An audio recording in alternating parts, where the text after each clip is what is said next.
আমি কিছুতেই একজন ধর্ষিতা মেয়েকে বউ হিসেবে মেনে নিতে পারবো না। বেরিয়ে যান এই রুম থেকে। আপনি আমাকে এইভাবে অপমান করতে পারেন না। আপনার পরিবারের সবাই সবকিছু জেনেই বিয়েটা দিয়েছে। বাহ, সবাই জানলো আর হয়ে গেল। যেখানে বিয়েটা আমার, সেখানে আমার জানার প্রয়োজন ছিল, কিন্তু কেউ আমাকে কিছু বলে নাই। এখানে আমার কি করার আছে? আমি তো সবাইকে সত্যিটা বলে দিয়েছি, তারা যেন আমার সাথে বিয়েটা না দেয়। সেজন্য রিকোয়েস্টও করেছি, কিন্তু আপনার ফ্যামিলির কেউ শোনেনি আমার কথা। আপনার আমাকে জানানো উচিত ছিল।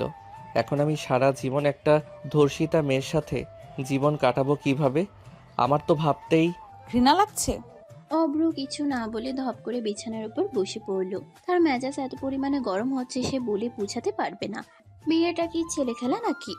যার সাথে পারছে তার সাথে ধরে বিয়ে দিয়ে দিচ্ছে। উফ, আর ভাবতে পারছে না অব্র, মাথা ছিঁড়ে যাচ্ছে তার। নীলা কিছুক্ষণ তাকিয়ে থেকে বলল, আমি কি বিছানায় থাকবো নাকি নিচে? যেখানে খুশি সেখানে থাকুন, আমার কাছে আসবেন না। আমি কখনো মানতে পারবো না আপনাকে। না মানার কারণ কি আমি ধর্ষিতা বলে? উফ, জানতো আমার চোখের সামনে থেকে আমি পাগল হয়ে যাব। পাগল হলেও এখানেই থাকতে হবে, বাইরে তো যেতে পারবেন না, কারণ বাইরে গেলেই সবাইকে কৈফিয়ত দিতে হবে। আমার কথা আপনার ভাবতে হবে না। আপনি থাকুন আপনার মতো, আমাকে বিরক্ত করবেন না। আমি যদি ধর্ষিত না হতাম তাহলে নিশ্চয়ই রাতটা অন্যরকম হতো, তাই না? আপনি দয়া করে আর কোনো কথাই বইলেন না। আমি পারছি না আর আপনার কথা নিতে। নীলার চোখ দুটো লাল হয়ে উঠেছে, কিন্তু সে কান্না চেপে রেখেছে জোর করে।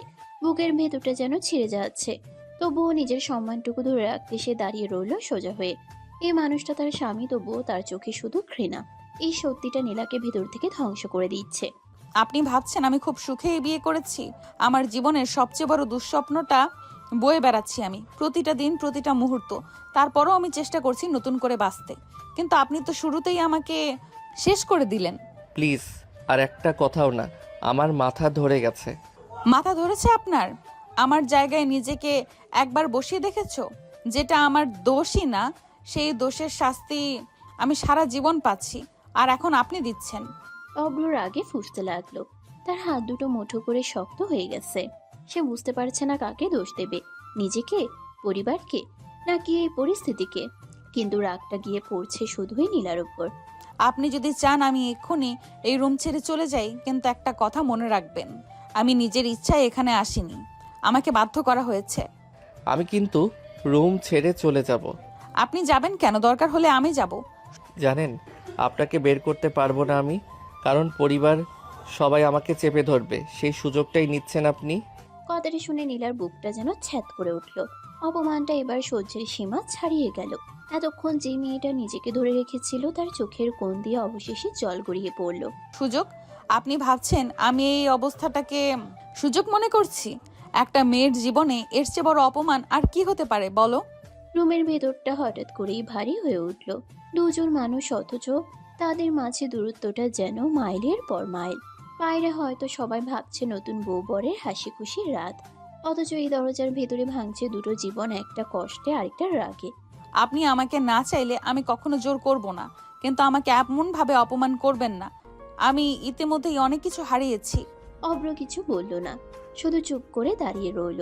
তার ভেতরেও কোথাও যেন একটা দ্বন্দ্ব শুরু হয়েছে, কিন্তু সেই দ্বন্দ্বের শব্দ এখনো মুখে আসার সাহস পায়নি। ঘরটা নিস্তব্ধ, যেন দেয়ালগুলো এই তিক্ত কথাগুলো শুনে ভারী হয়ে গেছে। বাতাসে একটা চাপা যন্ত্রণা, দম বন্ধ করা অস্বস্তি। দুজন মানুষ পাশাপাশি, অথচ একে অপরের থেকে হাজার মাইল দূরে দাঁড়িয়ে আছে।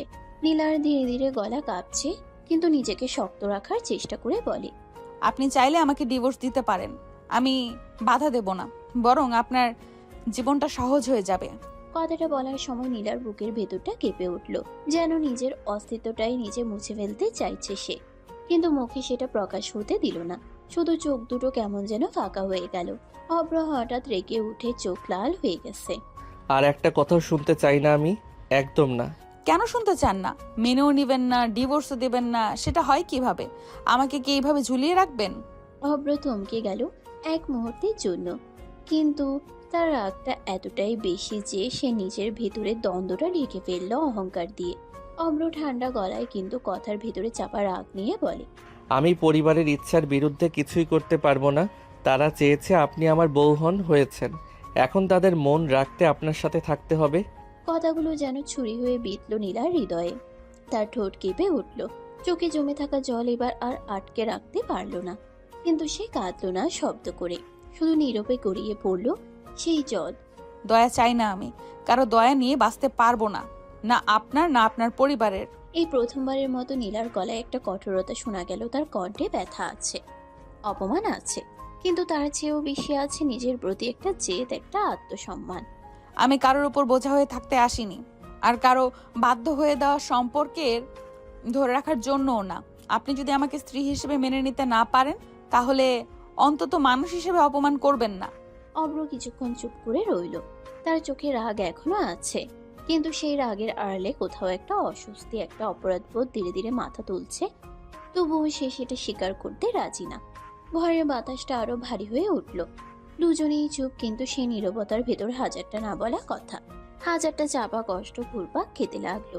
রাতটা যেন থেমে আছে, সময় এগোচ্ছে ঠিকই, কিন্তু এই ঘরের ভেতরে সবকিছু জমে আছে এক অদ্ভুত ভারে। দুজন মানুষ একই ছাদে নিচে, একই সম্পর্কের বন্ধনে বাঁধা, অথচ সেই সম্পর্কের উষ্ণতা নেই, আছে শুধু দূরত্ব আর অস্বস্তি। অব্র কিছুক্ষণ চুপ থেকে তারপর ঠান্ডা গলায় বলল, আপনি খাটে শুয়ে পড়ুন, আমি সোফায় শুব। কথাটা বলার সময় তার কণ্ঠে বিরক্তি থাকলেও কোথাও যেন একটা দায়বদ্ধতার ছাপ লুকিয়ে আছে, যেন যতই না মানুক তবুও কিছু নিয়ম সে এড়িয়ে যেতে পারছে না। নীলা হালকা হাসে, কিন্তু সে হাসিতে কষ্ট মিশে আছে। না, আমি সোফায় থাকতে পারবো। যেখানে আমাকে স্ত্রী হিসেবে মানেন না, সেখানে আমি আপনার কোনো কিছু দখল করতে চাই না। কথাটি শেষ করেই নীলা ধীরে ধীরে এগিয়ে গেল সোফার দিকে। তার প্রতিটা পদক্ষেপ যেন নিজের অবস্থানটা পরিষ্কার করে দিচ্ছে। সে জোর করে কিছু নেবে না, না ভালোবাসা না জায়গা। সোফাটা ছোট আরামদায়ক না, তবুও সে নিজেকে গুটিয়ে শুয়ে পড়ল সেখানে। চোখ বন্ধ করলো, কিন্তু ঘুম আসার কোনো প্রশ্নই নেই। তার বুকের ভেতরটা এখনো কাঁপছে অপমান আর কষ্টে।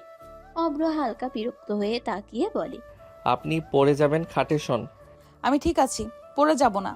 অব্র বিরক্ত হয়ে মুখ ঘুরিয়ে নিল, কিন্তু তার চোখে বারবার চলে আসছে সোফায় কষ্ট করে শুয়ে থাকা মেয়েটার দৃশ্য। সে নিজেও বুঝতে পারছে না কেন তার ভেতরটা অস্বস্তি করছে। এটা কি দায়িত্ব নাকি অন্য কিছু? আমি বলছি খাটে যান, অযথা নাটক করবেন না। নাটক আমি করছি? আমি তো শুধু আমার জায়গাটা বুঝে নিয়েছি। আপনি নিশ্চিন্ত থাকুন, আপনার কোনো কিছুর উপর আমার দাবি নেই। কথাগুলো শান্ত কিন্তু তীরের মতো বিচ্ছে। অব্র কিছুক্ষণ চুপ করে রইল। তার রাগটা যেন ধীরে ধীরে অন্য এক অনুভূতিতে বদলে যাচ্ছে, অস্বস্তি, বিরক্তি আর অজানা এক টানা পড়ে নেই। আমি এখানেই ঠিক আছি, আপনি চিন্তা করবেন না। রাত অনেক গড়িয়ে গেছে, ঘরের আলো নিভে আছে, শুধু জানালার ফাঁক দিয়ে হালকা চাঁদের আলো এসে পড়েছে। নীলা অনেকক্ষণ ধরে চোখ বন্ধ করে শুয়েছিল, কিন্তু ঘুমটা আসছিল না কিছুতেই। মনটা ভারী, মাথার ভেতর হাজারটা কথা ঘুরপাক খাচ্ছে। কখন যে সে অস্থিরতার মাঝেই হালকা ঘুম এসে গেছে সে নিজেও বুঝতে পারেনি। সোফাটা ছোট, ঠিক মতো জায়গা নেই। শরীরটা গুটিয়ে শুয়ে থাকতে থাকতে হঠাৎ করেই তার ভারসাম্য নড়ে গেল, আর পরের মুহূর্তেই সে নিচে পড়ে যাওয়ার উপক্রম। ঠিক তক্ষুনি অভ্র তড়িঘড়ি করে উঠে দাঁড়িয়ে হাত বাড়িয়ে দিল। মুহূর্তের মধ্যে নীলাকে ধরে ফেললো, আর না ভেবে না বুঝেই তাকে কোলে তুলে নিল। সবকিছু এত দ্রুত হলো যে নীলা পুরোপুরি হতবাক হয়ে গেল। তার চোখ বড় বড় হয়ে গেছে, নিঃশ্বাস যেন আটকে গেছে কয়েক সেকেন্ডের জন্য। নীলা হকচকিয়ে কাপা গলায় বলল, কি করছেন? নামান আমাকে। অব্রর মুখটা শক্ত, চোখে অদ্ভুত একটা অস্বস্তি লুকানো, যেন নিজের কাজটা সে নিজেই ঠিকভাবে মেনে নিতে পারছে না। আদর করার জন্য ধরি নাই, চুপচাপ থাকুন, আর একদম মেজাজ গরম করবেন না। নীলা চুপ করে গেল। তার ভেতরে হাজারটা প্রশ্ন, হাজারটা অনুভূতি একসাথে ধাক্কা খাচ্ছে। এই মানুষটা তাকে ঘৃণা করে, তবুও ঠিক পড়ে যেতে দেয়নি কেন? অব্র কোনো কথা না বলে সোজা গিয়ে তাকে বিছানায় শুয়ে দিল, যেন এটা একটা দায়িত্ব, এর বেশি কিছু না। এখানেই শুয়ে থাকুন, আবার পড়ে গেলে কিন্তু ধরতে আসবো না।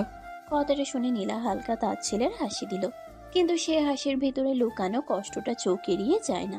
দরকার হলে আমি নিজেই সামলে নিতে পারি। অব্র কিছু না বলে সরে গেল, আবার নিজের দূরত্বটা তৈরি করে নিল, কিন্তু তার ভেতরে অদ্ভুত একটা অস্থিরতা রয়ে গেল। রাতের সেই ভারী নীরবতার পর মুহূর্তটা যেন আরো বেশি অস্বস্তিকর হয়ে উঠল। জানালার ফাঁক দিয়ে সকালের আলো ঢুকছে ঠিকই, কিন্তু এই ঘরের ভেতরে কোনো উষ্ণতা নেই।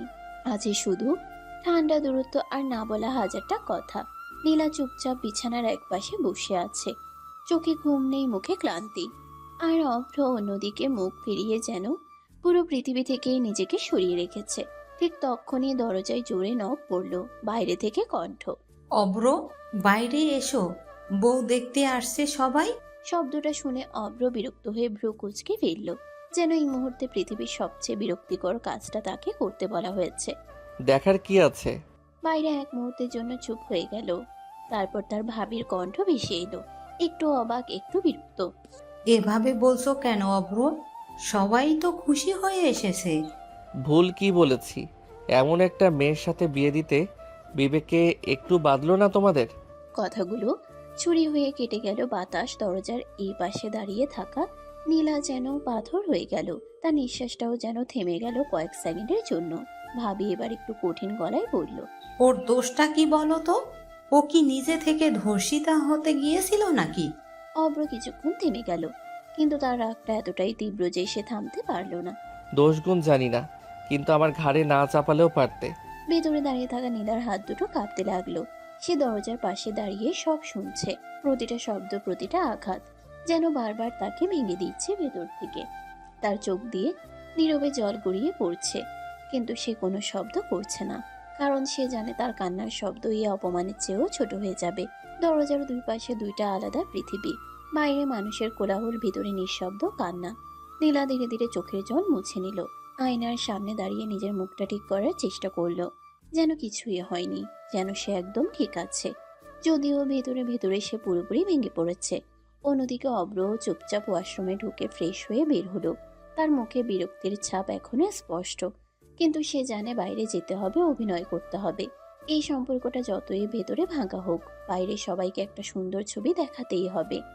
কিছুক্ষণ পর দুজনেই রেডি হয়ে দরজা খুলে বাইরে বের হলো। দুজনের মুখেই একটা মিথ্যা হাসি, যে হাসির ভেতরে কোনো উষ্ণতা নেই, শুধু লুকানো কষ্ট আর বাধ্যতার ছাপ। বাইরে কয়েকজন পড়শি আত্মীয় দাঁড়িয়ে আছে, সবাই নতুন বউকে দেখার জন্য উচ্ছ্বসিত। নীলা মাথা নিচু করে দাঁড়িয়ে আছে, আর অব্র পাশেই, কিন্তু দূরত্বটা এখনো স্পষ্ট। বাহ, বউ তো অনেক সুন্দর, একদম অভ্রের সাথে মানিয়েছে। কথাটা শুনে চারপাশে হালকা হাসির রেশ ছড়িয়ে পড়ল, কিন্তু অব্রের ঠোঁটের কোণে তাচ্ছিল্যের একটা ছায়া ফুটে উঠল। আমার সাথে মানানো এত সোজা না চাচি। কথাটা শুনে কিছুক্ষণ চুপ হয়ে গেল সবাই, কিন্তু চাচি হালকা হেসে পরিস্থিতিটা হালকা করার চেষ্টা করলেন। আরে, আমি তো দেখছি তোর বউ তোর থেকে বেশি সুন্দরী। বেশি সুন্দরী ভালো না। কথাটা আবারও বাতাসটাকে ভারী করে দিল। নীলা মাথা নিচু করে দাঁড়িয়ে রইল, তার চোখে আবারও জল জমছে, কিন্তু সে নিজেকে সামলে রাখলো। এখন কান্না করার সময় না। ঠিক তখনই অব্রের মা দ্রুত কথা ঘুরিয়ে দিলেন পরিস্থিতিটা সামাল দেওয়ার জন্য। আরে আপা, আসেন বসেন, নাস্তা দিই। না না, এখন থাক, পরে আবার আসবো, তোমরা সবাই খাও। বলে মহিলা হালকা হেসে চলে গেলেন, কিন্তু তারা যাওয়ার পরও বাতাসে একটা অস্বস্তি রয়ে গেল, যেন কেউ না বললেও সবাই কিছুটা বুঝে ফেলেছে এই সম্পর্কের ভেতরের ফাটলটা।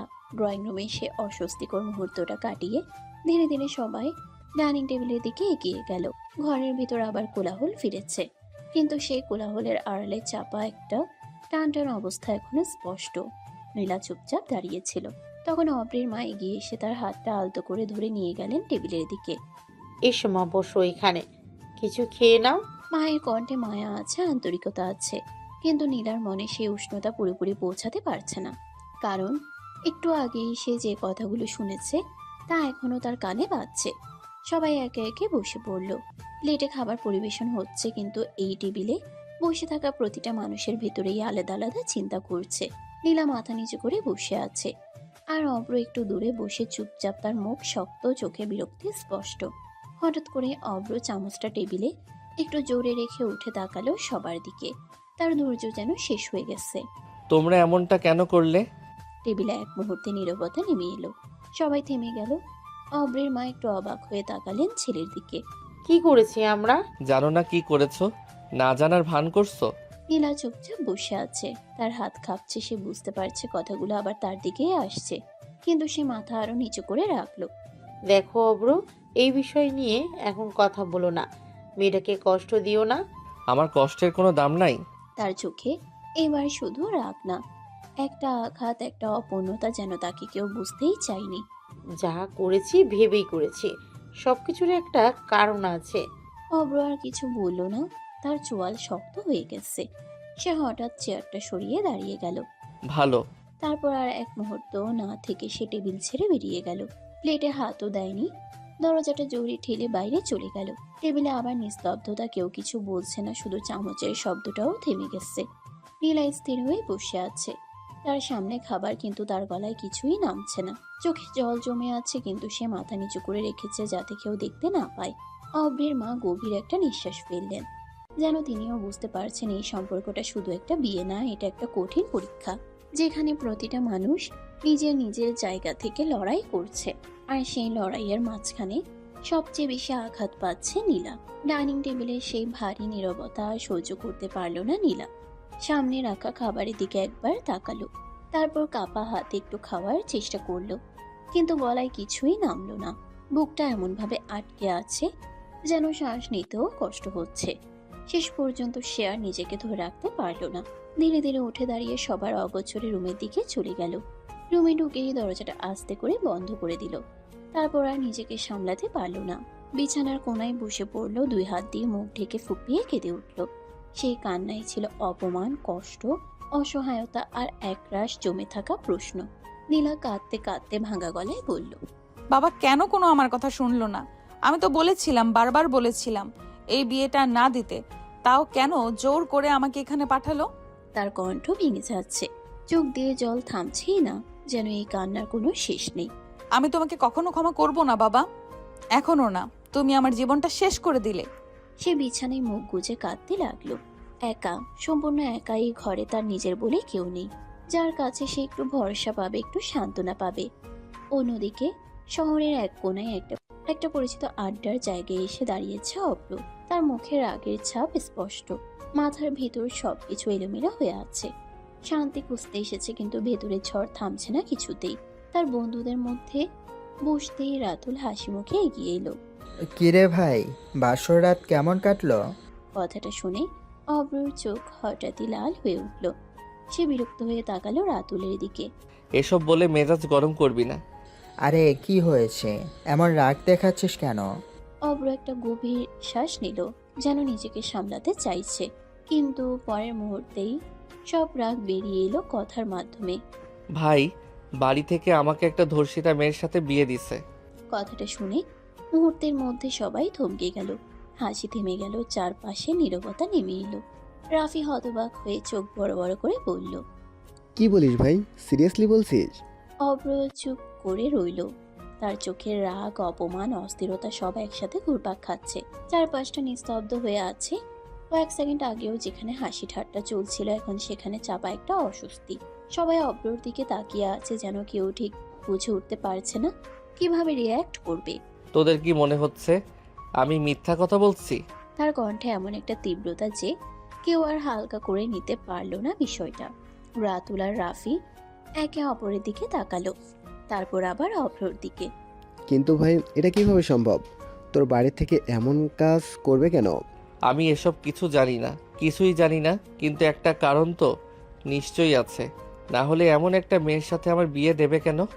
তার হাতের আঙ্গুলগুলো শক্ত হয়ে আছে, যেন নিজের ভেতরে ঝড়টা সামলাতে পারছে না। অভ্র হতাশ হয়ে চুলে হাত চালিয়ে বলে, আমি কিছুতেই মানতে পারছি না ভাই, একদম না। ওকে আমি কি করব কিছুই বুঝতে পারছি না। তার কণ্ঠে এবার শুধু রাগ না, একটা অসহায়তা স্পষ্ট হয়ে উঠল, যেন সে সত্যিই দিশেহারা হয়ে গেছে। রাতুল ধীরে একটু সিরিয়াস হয়ে বলবে, তুই কি মেয়েটাকে ডিভোর্স দিবি নাকি? প্রশ্নটা শুনে অব্র চুপ হয়ে গেল। কিছুক্ষণ মাথা নিচু করে বসে রইল, যেন এই প্রশ্নের উত্তরটা তার নিজের কাছেই পরিষ্কার না। আমি এখনো কোনো সিদ্ধান্ত নিতে পারছি না, আমার ভাবতে সময় লাগবে।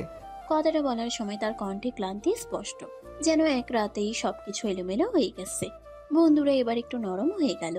তারা বুঝতে পারছে এই মুহূর্তে অব্রকে দোষ দিয়ে লাভ নেই, বরং তাকে সামলানো দরকার। আরে ভাই, আগে শান্ত হ। তুই যেটা ঠিক মনে করবি সেটাই করবি, কিন্তু তাড়াহুড়ো করে কোনো ডিসিশন নিস না। হ্যাঁ, সময় নেই, সব কিছু বুঝে তারপর সিদ্ধান্ত নে। আমরা আছি তো তোর পাশে। অব্র চুপচাপ মাথা নেড়ে সম্মতি দিল, কিন্তু তার চোখে এখনো সেই অস্থিরতা, সে অজানা দ্বন্দ্ব। সামনে কি করবে? কিছুই পরিষ্কার না, শুধু এটুকুই বোঝা যাচ্ছে তার জীবনটা এক অদ্ভুত মোড়ে এসে দাঁড়িয়েছে, যেখান থেকে ফিরে যাওয়া সহজ না, আর সামনে এগোনোও কঠিন। দুপুরের রোদটা জানালার পর্দা ভেদ করে ঘরের ভেতরে ঢুকছে। একটা নিস্তব্ধ ক্লান্ত দুপুর যেন সকালের সব ঝামেলার পর বাড়িটা একটু চুপ করে আছে। অব্র ধীরে ধীরে দরজা খুলে ভেতরে ঢুকলো। তার মুখে এখনো সেই চিন্তার ছাপ, কিন্তু রুমে ঢুকেই সে থমকে দাঁড়িয়ে গেল। বিছানার উপর নীলা ঘুমিয়ে আছে, ক্লান্ত অবসন্ন চোখের কোণে শুকনো কান্নার দাগ এখনো স্পষ্ট, যেন কাঁদতে কাঁদতেই ঘুমিয়ে পড়েছে। তার শাড়িটা একটু এলোমেলো হয়ে গেছে, হালকা করে সরে গিয়ে মেয়েটার কোমরের অংশটা দেখা যাচ্ছে। নিঃশ্বাসের সাথে সাথে তার বুকটা ধীরে ধীরে ওঠানামা করছে। পুরো দৃশ্যটা অদ্ভুত শান্ত, কিন্তু কোথাও যেন একটা টান আছে। অব্র কিছুক্ষণ স্থির হয়ে দাঁড়িয়ে রইল, তার চোখ অনিচ্ছা সত্ত্বেও সেদিকে আটকে গেল। একটা অদ্ভুত অনুভূতি তাকে ছুঁয়ে গেল। সে নিজেই বুঝতে পারছে না কেন তার মনে হলো এত সুন্দর। পরে মুহূর্তেই যেন নিজের উপরে বিরক্ত হয়ে গেল। সে চোখ সরিয়ে নিল, দ্রুত চোয়াল শক্ত হয়ে গেল, যেন নিজের ভেতরের অনুভূতিটাকে জোর করে দমন করতে চাইছে। না, ওর প্রতি আকৃষ্ট হওয়া যাবে না, কোনোভাবেই না, ও আমার জন্য না। সে ধীরে ধীরে এগিয়ে গেল, সাবধানে নীলার শাড়িটা ঠিক করে দিল, যেন তাকে আর অস্বস্তিতে না পড়তে হয়। তার হাতটা এক মুহূর্তের জন্য থেমে গেল, কিন্তু পরের মুহূর্তেই নিজেকে সরিয়ে নিল। তারপর আর এক মুহূর্তও না দাঁড়িয়ে অব্র সোজা ওয়াশরুমের দিকে চলে গেল, যেন পালিয়ে যাচ্ছে নিজের থেকেই, নিজের ভেতরে সেই অচেনা অনুভূতি থেকে, যেটাকে সে কোনোভাবেই স্বীকার করতে চায় না। দুপুরে সেই ভারী নীরবতা তখনও রুম জুড়ে ছড়িয়ে আছে। নীলা একটু আগেই ঘুমিয়ে পড়েছিল, ক্লান্ত শরীর আর ভাঙা মন নিয়ে। আর অব্র ওয়াশরুমে গিয়ে নিজেকে গুছিয়ে নিয়েছে, কিন্তু তার ভেতরের অস্থিরতা এখনো পুরোপুরি থামেনি। কিছুক্ষণ পর নীলা ধীরে ধীরে চোখ খুলল, ঘুমের ভার এখনো চোখে লেগে আছে। সে পাশ ফিরতেই হঠাৎ থমকে গেল। তার সামনে দাঁড়িয়ে আছে অব্র, শুধু তোয়ালে জড়িয়ে, চুল ভেজা, পানি ফোঁটা ফোঁটা করে গড়িয়ে পড়ছে। এই দৃশ্যটা এক মুহূর্তে পুরো ঘরটাকে অস্বস্তিতে ভরিয়ে দিল। নীলা চমকে উঠে চিৎকার করে বসলো। ছি ছি, এসব কি? নীলার গলা কেঁপে উঠল। সে দ্রুত চোখ ফিরিয়ে নিল, বুক ধরফর করছে, যেন সে কোনো অপ্রত্যাশিত পরিস্থিতির মধ্যে পড়ে গেছে। অব্র ব্রুকুচকে শান্ত কিন্তু খোঁচা দেওয়া গলায় বলে, কি হয়েছে? এত চিৎকার করার কারণ কি? লজ্জা করে না এইভাবে রুমে আসতে? আমি তো রুমে আছি নাকি সেটা মনে থাকে না আপনার? কথাটা বলার সময় নীলার গলা একটু কাঁপছে। রাগ আছে, কিন্তু তার ভেতরে লজ্জাটাও স্পষ্ট। সে নিজেকে সরিয়ে নিচ্ছে বারবার। অব্র ঠান্ডা গলায় একটু বিরক্তি নিয়ে বলে, তো এখন কি আপনার জন্য আমি নিজের মতো চলতে পারবো না? কে আপনি? কথাটা যেন হঠাৎ করেই বাতাসটাকে ভারী করে দিল। নীলা এক মুহূর্ত চুপ হয়ে গেল, চোখ নামিয়ে ফেললো। বুকের ভেতরটা হঠাৎ কেমন যেন ফাঁকা লাগতে শুরু করলো। সে বুঝতে পারলো এই মানুষটার কাছে সে এখনো কেউ না, শুধু একটা নামের সম্পর্ক, যার কোনো অনুভূতি, কোনো গুরুত্ব তার কাছে নেই। নীলার ঠোঁট কেঁপে উঠল, কিছু বলতে গিয়েও থেমে গেল। তারপর ধীরে ধীরে চোখ ফিরিয়ে নিল অন্যদিকে। তার মনটা হঠাৎ করে আরো ভারী হয়ে গেল, যেন অপমানটা এবার চুপচাপ ভেতরে জমতে শুরু করেছে। দুপুরটা আবারও নীরবতার চাদরে ঢেকে গেছে। সকালের অস্বস্তি এখনো পুরোপুরি কাটেনি, বরং তা আরো গভীর হয়ে ঘরের প্রতিটা কোণে ছড়িয়ে পড়েছে। নীলা আর আগের মতো কথা বলছে না, চোখ নামিয়ে আছে, তার মুখে কোনো অভিব্যক্তি নেই, শুধু একটা ভারী নীরবতা। একটু পরই সে ধীরে ধীরে উঠে গেল, কারো দিকে না তাকিয়ে সোজা ব্যালকনির দিকে চলে গেল। দরজাটা আস্তে করে খুলে বাইরে দাঁড়িয়ে রইল। শহরের শব্দ, বাতাস, সবকিছু যেন তার ভেতরের অস্থিরতার সাথে মিশে গেছে। চোখে পানি নেই, কিন্তু ভেতরে ভেতরে সে ভেঙে যাচ্ছে নিঃশব্দে। অব্র দূর থেকে সেটা লক্ষ্য করলো। নীলা হঠাৎ করে এভাবে সরে যাওয়াটা তার চোখ এড়ালো না। তার বুকের ভেতরে একটা অস্বস্তি ছড়িয়ে পড়ল। সে কিছুক্ষণ চুপ করে তাকিয়ে রইল ব্যালকনির দিকে। অব্র মনে মনে বলল, দূর, আমি তো ওনার সাথে বাজে ব্যবহার করতে চাই না, তবুও বারবার ওনাকে কষ্ট দিয়ে ফেলছি। কথাটা ভাবতেই তার মুখ শক্ত হয়ে গেল। নিজের উপরই বিরক্তি তৈরি হলো, যেন সে চাইলেও পরিস্থিতিটা ঠিকভাবে সামলাতে পারছে না। কিছুক্ষণ পর সবাই খাওয়ার টেবিলে বসেছে। আবারও সে একই পরিবেশ, বাহ্যিকভাবে স্বাভাবিক, কিন্তু ভেতরে চাপা অস্বস্তি। নীলা এসে চুপচাপ বসলো, কারো দিকে তাকাচ্ছে না, শুধু নিজের প্লেটের দিকে। খাবার সামনে রাখা আছে, কিন্তু তার কোনো রুচি নেই। একেবারে যান্ত্রিকভাবে অল্প একটু খাচ্ছে, যেন শুধু দেখানোর জন্য যে সে খাচ্ছে। অব্র একবার তার দিকে তাকালো, তারপর আবার চোখ সরিয়ে নিল, কিন্তু তার মনে একটা অদ্ভুত অনুভূতি কাজ করছে। এই মেয়েটার চুপচাপ হয়ে যাওয়া কেন যেন তার ভেতরে অস্বস্তি তৈরি করছে। নীলা মাথা নিচু করে বসে আছে। চারপাশে কথা হচ্ছে, কিন্তু সে যেন অন্য এক জগতে, যেখানে শব্দ আছে কিন্তু কোনো অর্থ নেই, শুধু একটা ভারী মন আর একরাশ চাপা কষ্ট, যেটা সে কাউকে বলতেও পারছে না আর সহ্যও করতে পারছে না। দুপুরে খাবারের পর বাড়িটা আবারও এক অদ্ভুত ভারী নীরবতায় ঢেকে গেছে। বাইরে হয়তো স্বাভাবিক জীবন চলছে, কিন্তু এই ঘরের ভেতরের প্রতিটা মানুষ যেন নিজের ভেতরে দ্বন্দ্ব নিয়ে ব্যস্ত। নীলা চুপচাপ রুমে চলে গেছে, আর অব্র বসার ঘরে বসে আছে, মুখ শক্ত, চোখে অস্থিরতা। ঠিক তখনই অব্রর বাবা ধীরে ধীরে তার সামনে এসে দাঁড়ালেন, কণ্ঠে দৃঢ়তা, চোখে সিদ্ধান্তের ছাপ। কালকে নীলাকে নিয়ে ওর বাড়িতে ঘুরে এসো। কথাটা শুনে অব্রর প্রকুচকে গেল, তার মুখে বিরক্তি আর অস্বস্তি একসাথে ফুটে উঠল। আমি পারবো না। এটা তোমার দায়িত্ব। এসব চাপিয়ে দেওয়া দায়িত্ব আমি মানব না। তার গলায় স্পষ্ট বিদ্রোহ, যেন আর কিছুই সহ্য করতে পারছে না। বাবা কঠিন স্বরে বলে, ওর বাবাকে আমি কথা দিয়েছি, কথা খেলাপ করতে পারবো না। কথাটা শুনে অব্রর বুকে এক ধরনের তাচ্ছিলের হাসি ফুটে উঠল, কিন্তু সেটা রাগে ভরা। আমার জীবন নিয়ে না খেললে হতো না তোমার? কিসের লোভে আমার জীবন বলি দিয়ে দিলে? তার কণ্ঠ কেঁপে উঠলেও ভেতরের রাগটা স্পষ্ট, সে নিজেকে সামলাতে পারছে না। বাবা গম্ভীর গলায় থেমে না গিয়ে বলে, এত কথা না বলে প্রস্তুত হও যাওয়ার জন্য। বাবার কণ্ঠে আর কোনো নরমতা নেই। এটা সিদ্ধান্ত, আলোচনা নয়। অব্র কিছুক্ষণ চুপ করে রইল, তার চোখের রাগ, কষ্ট আর ভেতরের একটা ভাঙা বিশ্বাস একসাথে ঘুরপাক খাচ্ছে। তারপর কোনো কথা না বলে সে ধীরে ধীরে সরে গেল, যেন এই বাড়ির দেয়ালগুলো তার উপর চাপ হয়ে দাঁড়িয়েছে, আর তার ভিতরে যুদ্ধটা আরো গভীর হয়ে যাচ্ছে। রাতটা ধীরে ধীরে নেমে এসেছে, দিনের সব কোলাহল থেমে গিয়ে এখন শুধু ঘরের ভিতর একটা গভীর নীরবতা। অব্র নিজের রুমে আছে, দরজা বন্ধ, আর ভেতরে তার চিন্তাগুলো একটার পর একটা ধাক্কা দিচ্ছে। বাইরের দুনিয়া চুপ থাকলেও এই বাড়ির ভেতরে সিদ্ধান্ত আর দ্বন্দ্বের শব্দ থামছে না। ড্রয়িং রুমে অব্রর মা ধীরে ধীরে এসে বসলেন, মুখে ক্লান্তি, চোখে অস্বস্তি, যেন সারাদিনের সব চাপ একসাথে জমে আছে তার বুকে। কিছুক্ষণ চুপ থাকার পর তিনি স্বামীকে উদ্দেশ্য করে কথা বললেন, ছেলেটার সাথে এমন অন্যায় করা কি ঠিক হলো? ও তো মেয়েটাকে কোনোভাবেই মানবে না। আপনি কি বুঝতে পারছেন না এটা? তার কণ্ঠে মায়ের উদ্বেগ স্পষ্ট। একজন সন্তানের ভেতরের অস্থিরতা তিনি অনুভব করতে পারছেন, কিন্তু একই সাথে এই সিদ্ধান্তের ভারও তাকে কষ্ট দিচ্ছে। জীবনে আবেগ দিয়ে সব হয় না। কথাটা বলার সময় তার মুখে কোনো দ্বিধা নেই, যেন অনেক আগেই সিদ্ধান্তটা নিয়ে ফেলেছেন।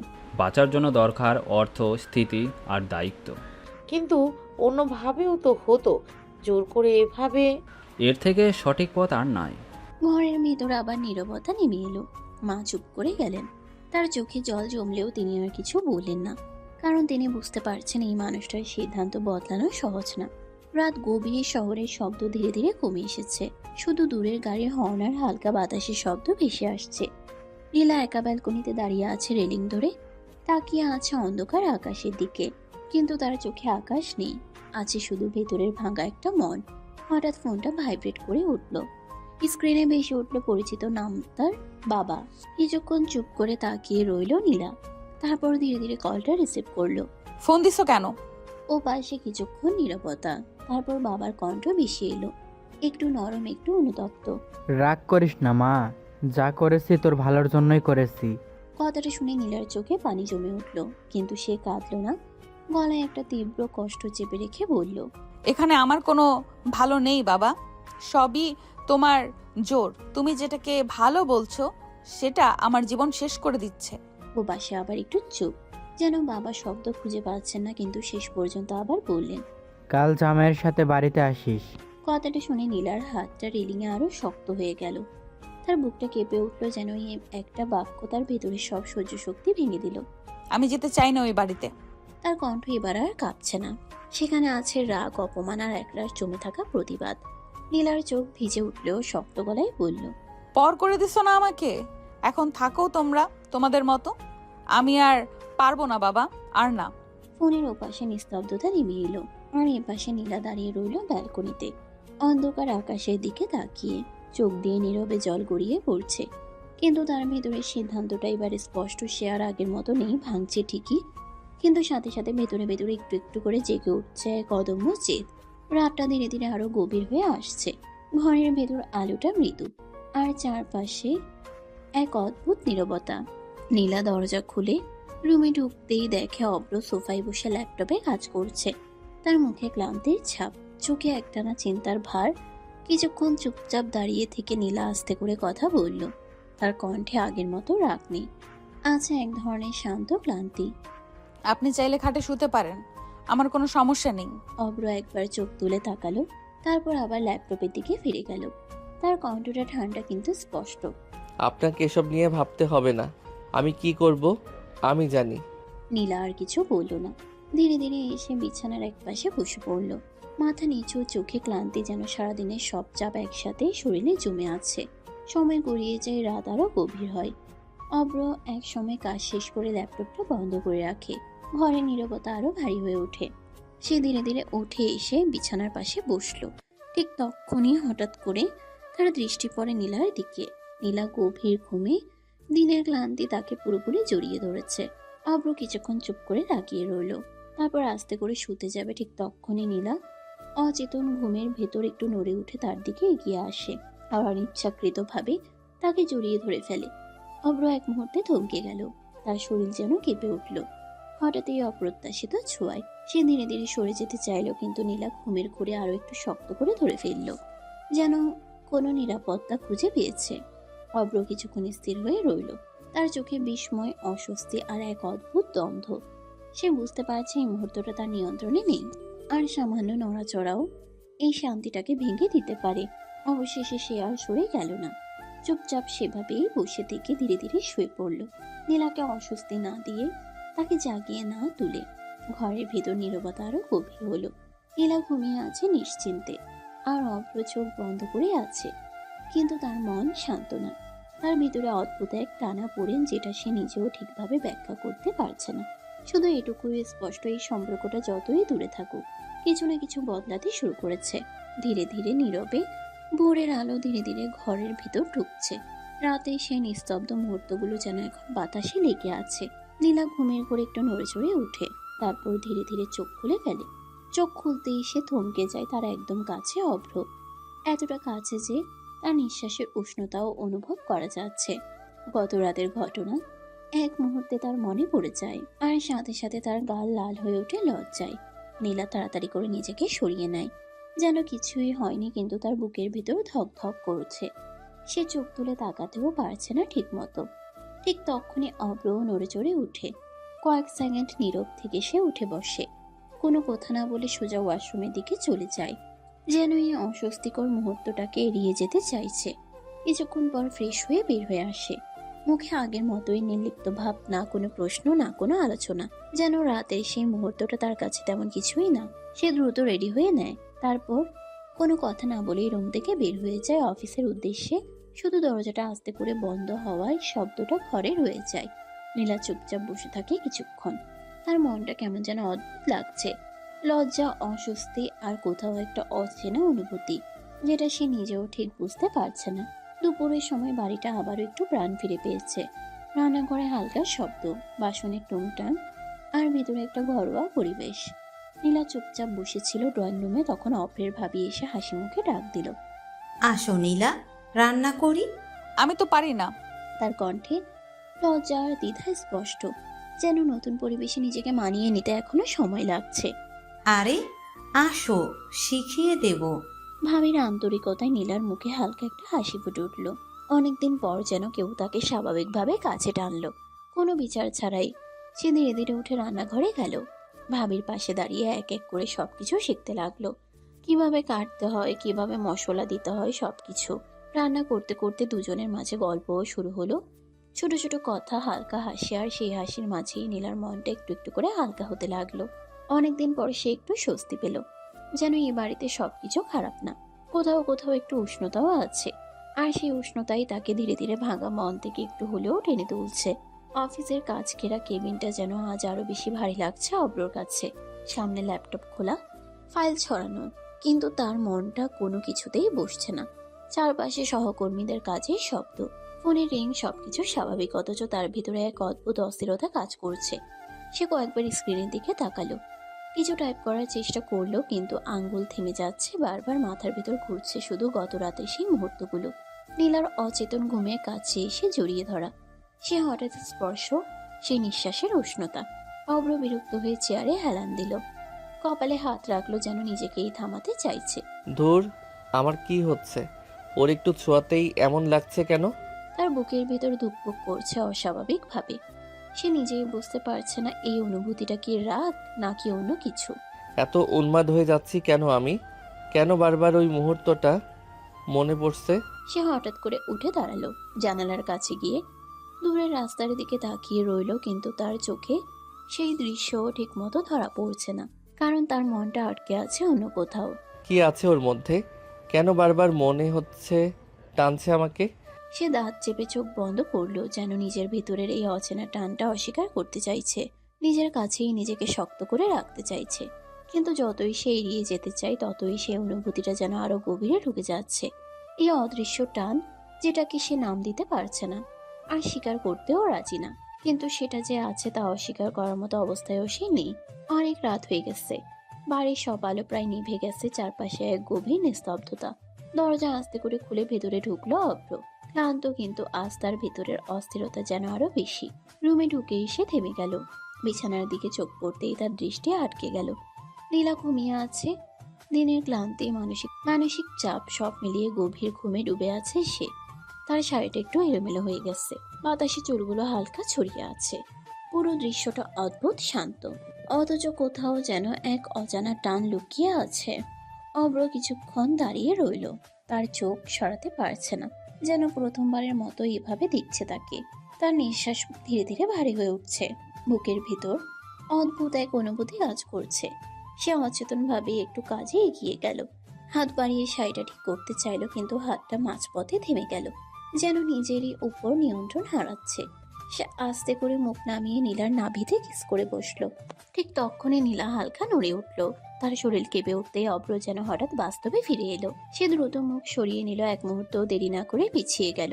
নিজের শ্বাসটা ভারী হয়ে উঠেছে, চোখে এক অদ্ভুত অস্থিরতা, যেন সে নিজেকেই ভয় পাচ্ছে। আমি নিজেকে ঠিক রাখতে পারছি না কেন? সে দ্রুত বাথরুমের দিকে চলে গেল, যেন পালিয়ে যাচ্ছে নিজের থেকেই, নিজের ভেতরের সেই অচেনা টান থেকে। অব্র চোখ বন্ধ করে নিজেকে সামলানোর চেষ্টা করে।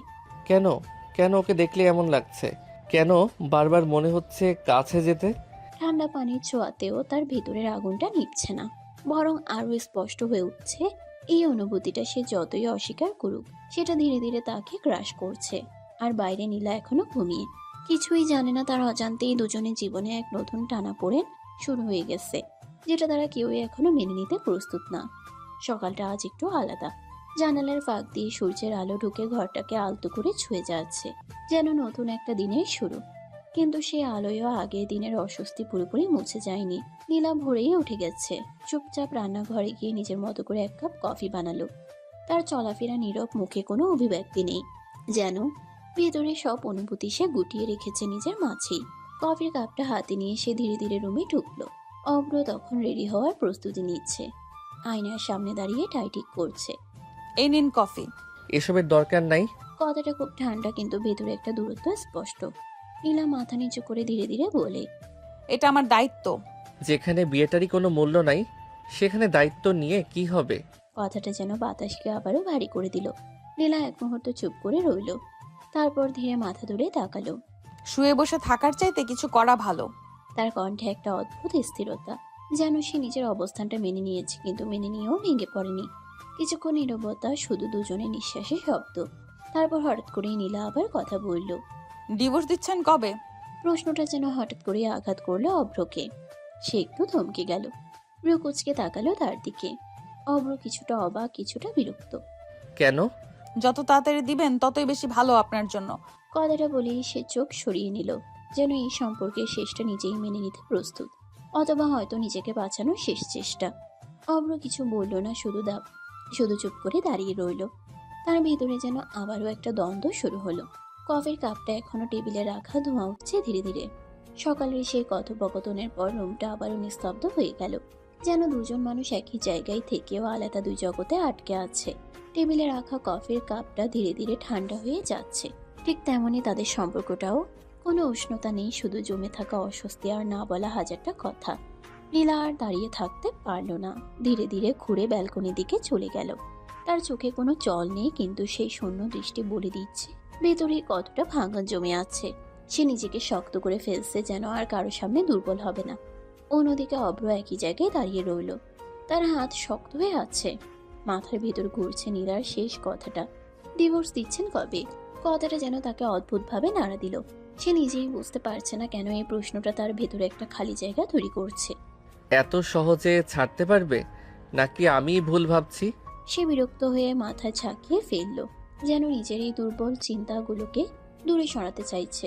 তারপর দ্রুত বের হয়ে গেল অফিসের জন্য। কিন্তু আজও তার মনটা কোথাও স্থির হলো না। দিনটা কেটে গেল অদ্ভুত টানাপোড়েনে। একদিকে নীলার নিঃশব্দ সহ্য করা, অন্যদিকে অব্র নিজের সাথে লড়াই। আর এই দুইয়ের মাঝখানে একটা সম্পর্ক যেটা এখনো নামেই বেঁচে আছে। পরদিন সকাল, বাড়ির পরিবেশটা আজ একটু আলাদা। অব্র নাস্তার টেবিলে বসে আছে, মুখে গম্ভীর ভাব, আর তার বাবা সামনে বসে চা খাচ্ছেন, চোখে সেই পরিচিত দৃঢ়তা। আজ থেকে আমাদের অফিসেই বসবে। কথাটা শুনে অব্র একটু অবাক হয়ে তাকালো, রুগুচকে গেল। অব্র স্বাভাবিক গলায় প্রশ্ন করে, আমাদের নিজের অফিস তো তেমন বড় না, তাছাড়া তুমি আর ভাইয়া তো বসোই। বড় না, বড় করতে হবে। কথাটা বলার সময় তার চোখে এক ধরনের জেদ, যেন তিনি আগেই সব ঠিক করে রেখেছেন। অব্র হালকা বিরক্ত হয়ে বলে, বড় করতে হলে টাকা লাগবে, এত টাকা কই পাবে?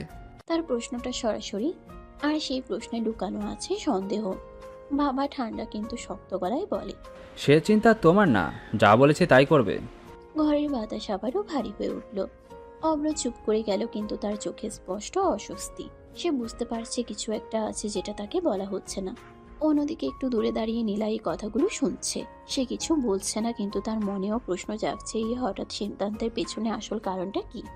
গভীর রাত, পুরো বাড়ি নিস্তব্ধতায় ঢেকে আছে। ঘড়ির কাঁটা ধীরে ধীরে এগোচ্ছে, কিন্তু সময় যেন থমকে আছে এই অন্ধকারের মধ্যে। অব্র গভীর ঘুমে দিনের ক্লান্তি তাকে পুরোপুরি গ্রাস করেছে। তার নিঃশ্বাস ধীরে শান্ত। ঠিক তখনই নীলা হঠাৎ করে চোখ খুলে ফেলল, কিন্তু এই চোখে সে আগের ভাঙা অসহায় নীলা নেই।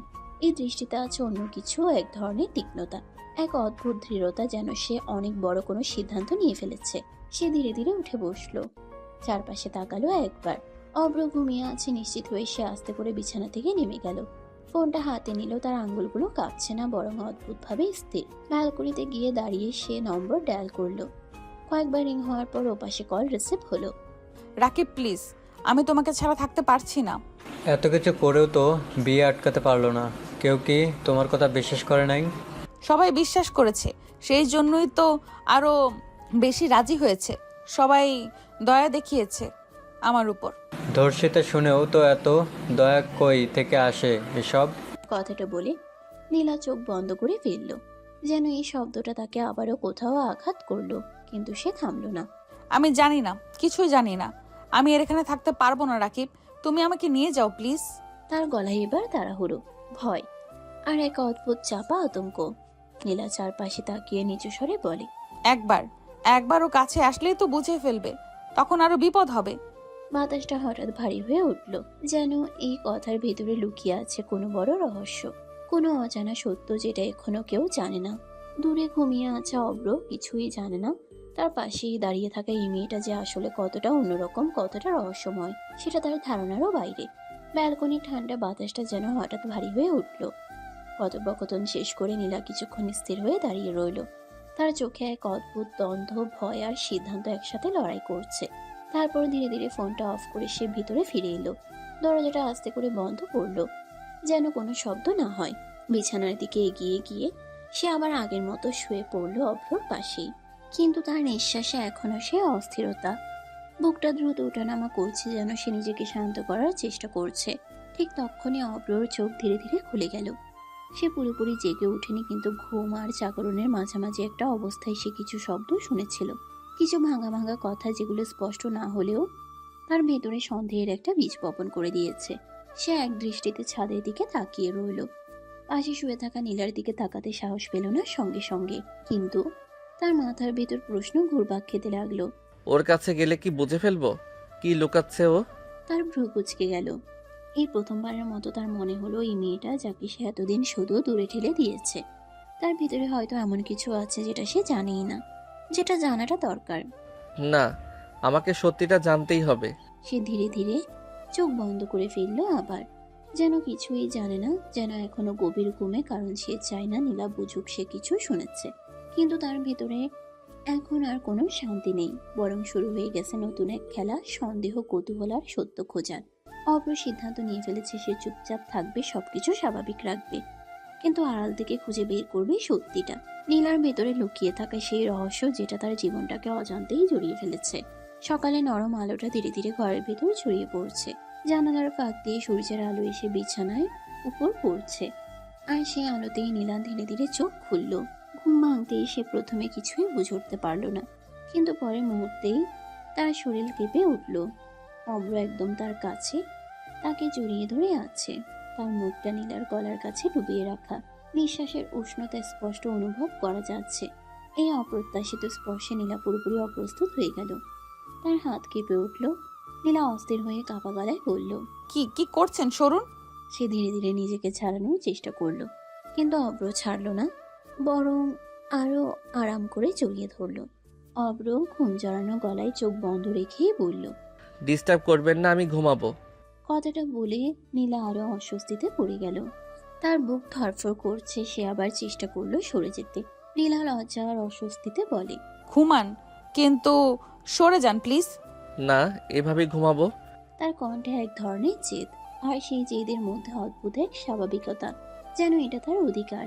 নীলা স্থির হয়ে গেল, শরীরটা যেন জমে গেছে, সে না পারছে সরতে, না পারছে কিছু বলতে। তার ভেতরে একসাথে লজ্জা, অস্বস্তি আর অজানা ভয় কাজ করছে। ঠিক তখনই অব্র ধীরে ধীরে নড়ল, তার মুখটা নীলার গলার কাছে আরো একটু ছুঁয়ে গেল, খুব হালকা অচেতন ভঙ্গিতে, যেন সে পুরোপুরি জেগে নেই। নীলার হঠাৎ করে শ্বাস আটকে গেল, সে দ্রুত বলল, প্লিজ প্লিজ সরুন। এত অস্বস্তি হওয়ার কিছু নাই, আপনি আমার বউ। কথাটা যেন নীলার কানে গিয়ে আঘাত করলো, তার চোখ বন্ধ হয়ে এলো। ভেতরে ভেতরে এক অদ্ভুত টানাপোড়েন শুরু হলো। আমি তো রাকিবকে ভালোবাসি, এই ছেলে আবার এমন করছে কেন? এতদিন তো মানে না বলছিল। তার বুকের ভেতর ধুকপুক করছে, একদিকে অতীত অন্যদিকে বর্তমান, আর মাঝখানে সে নিজেই আটকে গেছে। অব্রর এই আচরণ তাকে আরো বিভ্রান্ত করে তুলছে, কারণ যে মানুষটা তাকে মানতেই চাইতো না, সে মানুষটাই আজ এভাবে কাছে টানছে। আর অব্র সে চোখ বন্ধ করে আছে ঠিকই, কিন্তু তার ভেতরে যে অনুভূতিগুলো কাজ করছে সেগুলো আর আগের মতো অস্বীকার করা সহজ না। ধীরে ধীরে সবকিছু বদলাতে শুরু করেছে, আর সেই পরিবর্তনই তাদের দুজনকে ঠেলে দিচ্ছে এক অজানা পথে, যেখানে ভালোবাসা, রহস্য আর দ্বন্দ্ব সব একসাথে জড়িয়ে যাচ্ছে। সময় যেন থেমে আছে, ঘরের ভেতর শুধু দুজনের নিঃশ্বাসের শব্দ। নীলা এখনো স্থির হয়ে আছে, যেন এই পরিস্থিতিটা তার জন্য পুরোপুরি অচেনা। অব্র ধীরে ধীরে চোখ খুলল, কিছুক্ষণ চুপচাপ তাকিয়ে রইল তার দিকে, তারপর আস্তে করে একটু সোজা হয়ে বসলো। নীলার শরীর এখনো টান টান, সে বুঝতেই পারছে না কিভাবে রিয়াক্ট করবে।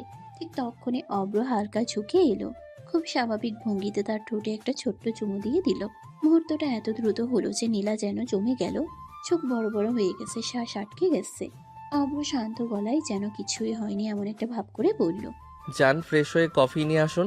নীলা তখনও তাকিয়ে আছে তার দিকে, বিস্ময়, অস্বস্তি আর একরাশ অবিশ্বাস মিশে গেছে তার চোখে। এত অবাক হওয়ার কি আছে? আপনি এমন আচরণ করছেন কেন? আপনি তো আমাকে মানেন না। কথাটা বলার সময় তার গলায় স্পষ্ট প্রশ্ন, যেন সে বুঝতে পারছে না এই পরিবর্তনের মানে কি। ভেবে দেখলাম না মানলে আমারই লস। বাবা তো ডিভোর্স দিতে দিবে না, সারা জীবন বউ ছাড়া থাকবো কিভাবে? মেনে নিলে অন্তত কাছে আসতে পারবো, আদর করতে পারবো। কথাগুলো যেন ছুরি হয়ে বিঁধল নীলার মনে, তার চোখ নামিয়ে এলো, বুকের ভেতরটা হঠাৎ করে ভারী হয়ে গেল। সে চুপ করে রইল, বাইরে থেকে শান্ত, কিন্তু ভেতরে ভেতরে এক ঝড় বইছে। নীলা মনে মনে বলল, যদি আমাকে ডিভোর্স না দেয় তাহলে আমি রাকিবের কাছে ফিরবো কিভাবে?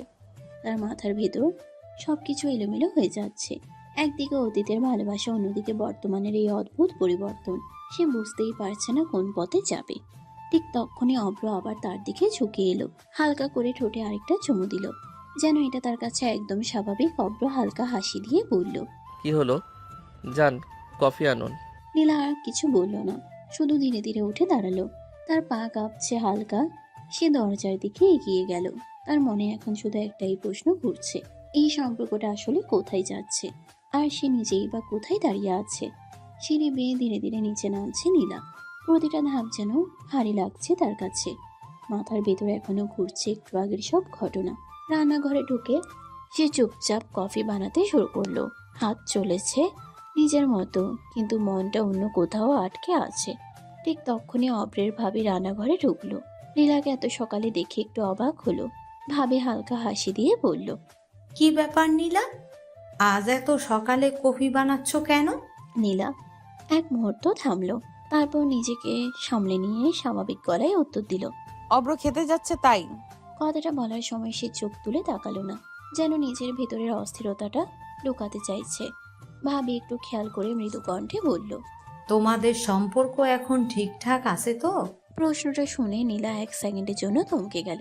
তার চোখে যেন এক ঝলক দ্বিধা চলে এলো, কিন্তু পরের মুহূর্তেই সে নিজেকে গুছিয়ে নিল।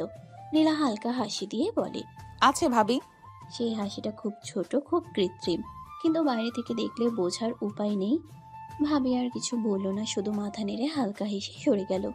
নীলা কফির কাপটা হাতে নিয়ে ধীরে ধীরে রান্নাঘর থেকে বের হলো, কিন্তু তার পা যেন নিজের মতো চলছে আর মনটা পড়ে আছে অন্য কোথাও। সিঁড়ি বেয়ে উপরে উঠতে উঠতে সে মনে মনে ভাবতে লাগলো, আমি তো চাই না এই সম্পর্কটা ঠিক হোক। আমি তো অব্রকে মানতে পারবো না। আমি তো রাকিবকে ভালোবাসি। তার বুকের ভেতরটা কেমন যেন চেপে ধরলো, যেন নিজের সাথেই লড়াই করছে সে। দরজার সামনে এসে সে একবার থামলো। কফির কাপ হাতে নিয়ে নীলা ধীরে ধীরে রুমে ঢুকলো। তার মন এখনো ভারী, চোখে ক্লান্তি। সে চুপচাপ টেবিলের উপর কাপটা রাখলো।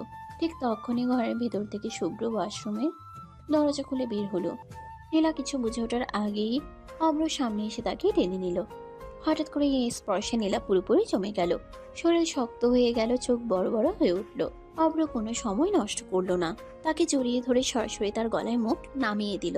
সে আস্তে আস্তে গলার আশেপাশে কিস করতে লাগলো। এত সময় লাগলো কেন? নীলার শ্বাস আটকে যাচ্ছে। সে হাত দিয়ে ধাক্কা দিতে চাইলো, কিন্তু শরীর যেন কাজ করছে না। লজ্জা আর অস্বস্তি একসাথে তাকে ঘিরে ধরেছে। কি কি করছেন? ছাড়ুন। এখনো তো ঠিক করে ধরলাম না, এখনই ছাড়বো কিভাবে? তার কথার সাথে সাথে তার ঠোঁট আবারও নীলার গলায় ছুঁয়ে গেল। খুব হালকা স্পর্শ, যেন সে কোনো কিছুতেই থামতে চাইছে না। অসভ্যতা করছেন আপনি। বউকে আদর করা কবে থেকে অসভ্যতা হলো? কথাটা বলার সময়ও থামলো না সে, বরং আরো স্বাভাবিক ভঙ্গিতে নীলাকে নিজের কাছে ধরে রাখলো। তার কণ্ঠ এক অদ্ভুত আত্মবিশ্বাস, যেন এটা তার জন্য কোনো নতুন ব্যাপার না। নীলা জোর করে নিজেকে ছাড়ানোর চেষ্টা করে। আমি কিন্তু আপনার সিনিয়র। অব্র একটু থামলো, তারপর হালকা মাথা ঘুরিয়ে তাকালো তার দিকে। ঠোঁটের কোণে ছোট্ট হাসি ফুটে উঠল। সিনিয়র মেয়ে আমার বেশি পছন্দ। কথাটা বলেই সে আবার একটু কাছে এলো। তার কথার মাঝেই নীলার দিকে হালকা হালকা কিসের মতো স্পর্শ, কথা আর স্পর্শ একসাথে মিশে যাচ্ছে, যেন সে এক অদ্ভুত খেলা খেলছে, যেখানে নিয়মগুলো তার নিজের বানানো। নীলা এখন পুরোপুরি অস্বস্তিতে, তার বুক ধকধক করছে। চোখে দ্বিধা, সে বুঝতে পারছে না এই মানুষটার আচরণ হঠাৎ করে এমন হয়ে গেল কেন। যে এক সময় তাকে মানতেই চাইতো না, সে এখন এতটা কাছে কেন আসছে। রুমের ভেতরে সে অস্বস্তিকর মুহূর্তটা ধীরে ধীরে থেমে এসেছে। অব্র একটু দূরে সরে গিয়ে টেবিলের দিকে চলে গেল, যেন সবকিছু খুব স্বাভাবিক, কিন্তু সেই স্বাভাবিকতার ভেতরেই লুকানো আছে অদৃশ্য এক টানাপোড়েন, যেটা কেউই সরাসরি স্বীকার করছে না। সে শান্তভাবে কফির কাপ হাতে তুলে নিল, এক চুমুক খেলো, কিন্তু তার চোখে এখন আর আগে সে এলোমেলো ভাব নেই, বরং সেখানে আছে এক অদ্ভুত দৃঢ়তা। অব্র মনে মনে বলে, আমার সাথে যে নাটক শুরু করেছেন তার শেষ আমি করব। নীলা, রাতে দেখুন কি হয়। তার ঠোঁটের কোণে হালকা একটা তাচ্ছিল্যের হাসি ফুটে উঠল, যেন সে নিজের ভেতরে পরিকল্পনাটা আরো পরিষ্কার করে নিচ্ছে। এরপর সে আর কিছু না বলে শান্তভাবে নাস্তা শেষ করলো। কোনো তাড়াহুড়া নেই, কোনো রাগ নেই, কিন্তু তার ভেতরের ভাবটা একদম আলাদা। কিছুক্ষণ পর সে প্রস্তুত হয়ে অফিসের দিকে বেরিয়ে গেল। দরজাটা বন্ধ হওয়ার শব্দটা যেন রুমের ভেতরে নীরবতাকে আরো গভীর করে দিল। অন্যদিকে নীলা একা দাঁড়িয়ে আছে রুমে। অব্র চলে যাওয়ার পর চারপাশটা আরো ফাঁকা লাগছে তার কাছে, যেন শব্দও নেই, শুধু চিন্তা। সে ধীরে ধীরে বিছানার কিনারায় বসলো, হাত দুটো শক্ত করে জড়িয়ে ধরলো নিজেরই চোখে অস্থিরতা। এখন আমি কি করব? অব্র যদি সত্যি আমাকে না ছাড়ে, আমি কিভাবে রাকিবকে ছাড়া থাকবো? তার বুকের ভেতরটা অদ্ভুতভাবে ভারী হয়ে উঠছে। একদিকে অতীতের ভালোবাসা, অন্যদিকে বর্তমানের অজানা সম্পর্ক। মাঝখানে দাঁড়িয়ে আছে সে একা। জানালার বাইরে সূর্য উঠছে, কিন্তু নীলার ভেতরে কোনো আলো নেই, শুধু প্রশ্ন আর ভয়। আর এমন এক পরিস্থিতি যেটার কোনো সহজ উত্তর তার কাছে নেই। আর অব্র অফিসে বসে আছে ঠিকই, কিন্তু তার মাথায় চলছে অন্য খেলা। ধীরে ধীরে সে যেন একটা অদৃশ্য লড়াইয়ের প্রস্তুতি নিচ্ছে, যেখানে দুজনেই জানে না আসল যুদ্ধটা আসলে এখনই শুরু হতে যাচ্ছে। রাত গভীর, বাড়ির সব আলো নিভে গেছে, চারপাশে শুধু ঘড়ির টিকটিক শব্দ আর নীরবতার ভার। দিনের সব কোলাহল থেমে গিয়ে এখন ঘরটা যেন একটা অচেনা চাপা অনুভূতিতে ভরে আছে। অব্র টেবিল ল্যাম্পের আলোয় ল্যাপটপ খুলে বসে আছে। চোখে কাচের ছাপ থাকলেও মনটা পুরোপুরি সেখানে নেই। মাঝে মাঝে তার দৃষ্টি উঠে যাচ্ছে বিছানার দিকে।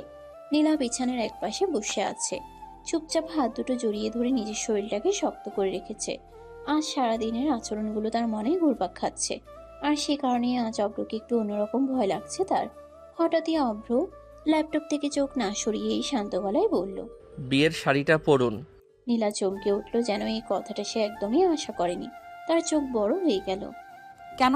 আরে বাসর রাতে তো রাগ করে কিছুই করলাম না, তাই আজ বাসর করব। কথাটা যেন ঘরের ভেতরের বাতাসটাকে হঠাৎ ভারী করে দিল। নীলার বুক ধক করে উঠল। সে তাড়াতাড়ি মাথা নাড়িয়ে উঠল। না না, এসবের দরকার নেই। আমি ধর্ষিতা মেয়ে, আমার সাথে আপনার মানাবে না। আমাকে ডিভোর্স দিন। তার কণ্ঠে ভয়ের ছায়া, সাথে চাপা কান্না, যেন সে নিজের অবস্থানটা আবারও মনে করিয়ে দিতে চাইছে। অব্র ল্যাপটপটা বন্ধ করে ধীরে তাকিয়ে বলে, না, আপনাকে ভালো লেগে গেছে, আর ডিভোর্স দিব না। তাড়াতাড়ি শাড়ি পরুন। কথাটা বলার সময় তার চোখে কোনো রাগ নেই, আছে এক অদ্ভুত দৃঢ়তা, যেন সে নিজের সিদ্ধান্তে একদম নিশ্চিত। কিছুতেই না। আপনি বিয়ে মানলেও আমি মানতে পারবো না। ঘরের ভেতর কিছুক্ষণের জন্য নিস্তব্ধতা নেমে এলো। শুধু দুজনে নিঃশ্বাসের শব্দ শোনা যাচ্ছে। অব্র একটু ভ্রুকুচকে বলল, কেন? বাসর রাতে আপনি আমাকে অপমান করেছেন, আমি সেটা ভুলবো না। তার কণ্ঠে এখন আর শুধু ভয় নেই, আছে এক ধরনের অভিমান, এক ধরনের আত্মসম্মান। মনে রাখুন, তবুও মানতেই হবে। কথাটা যেন একটা সিদ্ধান্তের মতো ঝুলে রইল ঘরের ভেতর। অব্র আর কিছু বলল না, শুধু তাকিয়ে রইল তার দিকে। আর নীলা বিছানায় বসে থাকলো নিঃশব্দে। হঠাৎ ঘরের ভিতরে পরিবেশটা আরো ভারী হয়ে উঠল। নীলা কিছু বুঝে ওঠার আগে অব্র উঠে এসে তার সামনে দাঁড়ালো। তার চোখে ছিল এক অদ্ভুত দৃঢ়তা আর নীরব সিদ্ধান্তের ছাপ। থাক, আপনি যখন শাড়ি পরতে চান না তাহলে অসুবিধা নাই, এইভাবেই থাকুন। কথাটি শেষ করেই ঘরের ভেতর কিছু একটা বদলে গেল।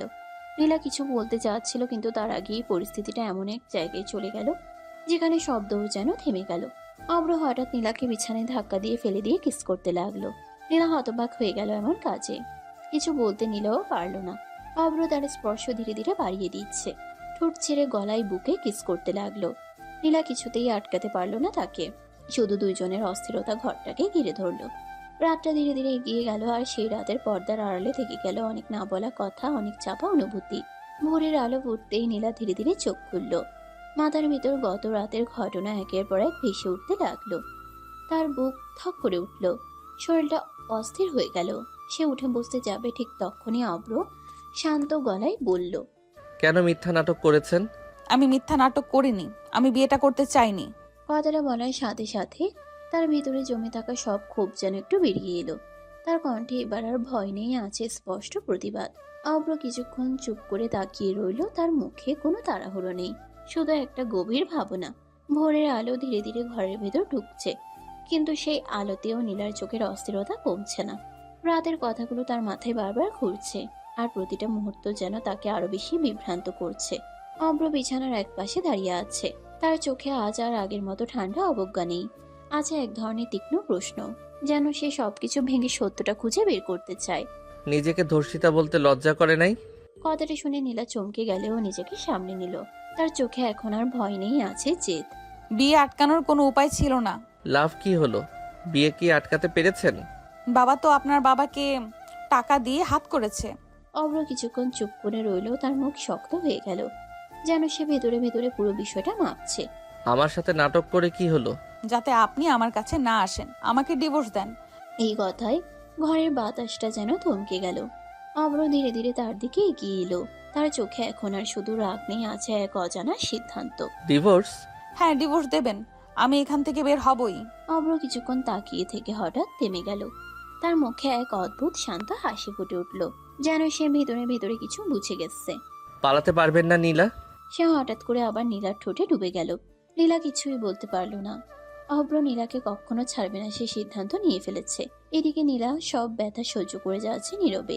সকাল একটু ভারী ভাবেই শুরু হয়েছে। সূর্যের আলো উঠলেও বাড়ির ভেতরের পরিবেশে এক ধরনের অদ্ভুত নীরবতা কাজ করছে, যেন সবাই কিছু না বলা বিষয় অনুভব করছে, কিন্তু কেউ মুখে আনছে না। নীলা গোসল সেরে ধীরে ধীরে নিচে নামলো। তার ভেতরে এখনো গত কয়েকদিনের টানা পড়েন, মানসিক অস্থিরতা আর অজানা ভয় কাজ করছে। সে নিজেকে স্বাভাবিক রাখার চেষ্টা করছে, কিন্তু মনটা পুরোপুরি শান্ত নয়। নিচে নামতেই অব্রর ভাবি তাকিয়ে একটু মৃদু হাসলো, চোখে এক ধরনের খুনছুটি মেশানো ভাব। বাহ, আমার দেবর দেখছি অনেক বেশি ভালোবাসে তোমাকে। কথাটা শুনে নীলা থমকে গেল। বুঝতে না পেরে প্রথমে তাকিয়ে রইল, তারপর ধীরে ধীরে বুঝতে পেরে তার মুখে লজ্জার ছাপ ফুটে উঠল।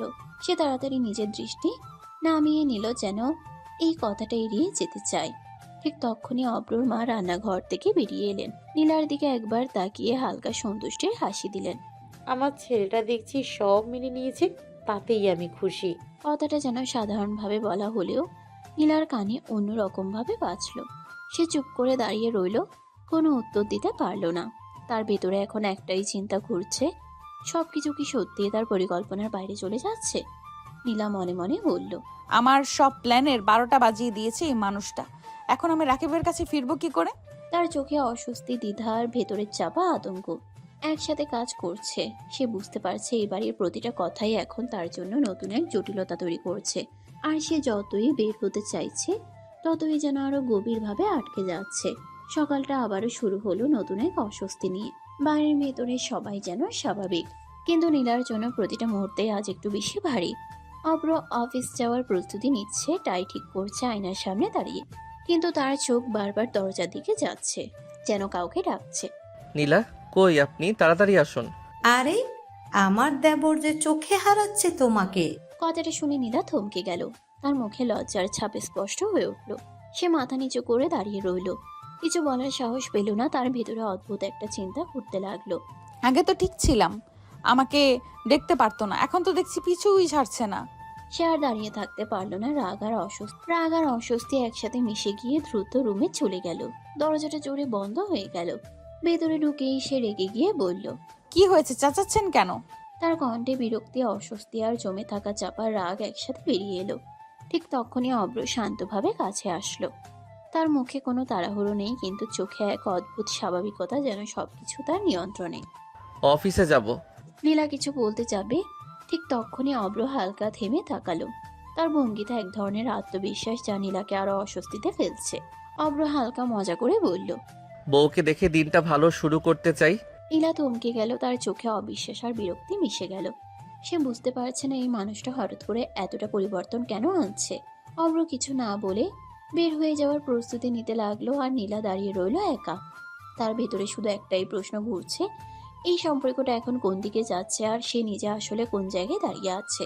অব্র অফিসের উদ্দেশ্যে বেরিয়ে যাওয়ার পর বাড়িটা আবারও নীরব হয়ে গেল।